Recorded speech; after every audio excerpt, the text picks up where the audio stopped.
Sidhubhai life లో ఉమనైజరా మీరు? ఏంటండి?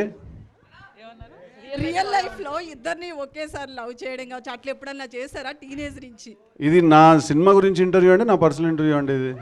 నాకు పర్సనల్ గా నాకు ఏమనిపిస్తుంది అంటే, జస్ట్ బికాస్ మైక్ పట్టుకొని మన చేతిలో మైక్ ఉందనో, లేకపోతే హీరో అక్కడ కూర్చుని ఉన్నాడో, లేకపోతే ఎవరైనా ఉన్నారేమో, మేము ఆన్సరబుల్ పొజిషన్ లో ఉన్నాం కదా అని చెప్పి అలా అనేయడం కరెక్ట్ కాదు. That's not right.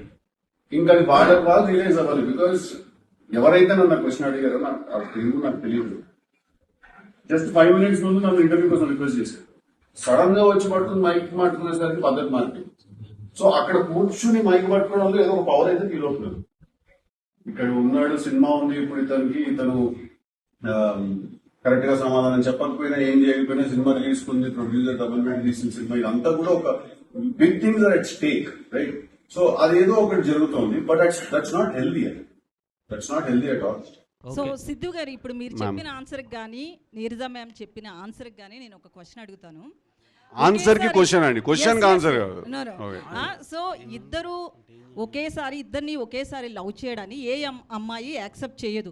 అంటే ఇప్పుడున్న ప్లే బాయ్ కావచ్చు, ఉమనైజర్స్ కావచ్చు, వీళ్ళంతా మా బ్రాండ్ కరెక్ట్ అని ముద్ర వేయించుకుంటున్నారా లేడీస్ తోటి ఎండింగ్ లో, సినిమా క్లైమాక్స్ లో? మీరు సినిమా చూసిన తర్వాత మనం వెళ్ళి ఒకసారి సిద్ధు గారు ఏమంటారు దీనికి? లేదండి, మీరు ఏదో అనాలని నేను అడుగుతున్నారు. ఇది నేనేం అన్నా అండి, ఆవిడ చెప్పిందే కరెక్ట్.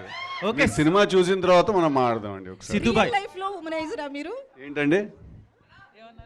రియల్ లైఫ్ లో ఇద్దరిని ఒకేసారి లవ్ చేయడం కావచ్చు, అట్లా ఎప్పుడన్నా చేశారా టీనేజ్ నుంచి? ఇది నా సినిమా గురించి ఇంటర్వ్యూ అండి, నా పర్సనల్ ఇంటర్వ్యూ అండి ఇది.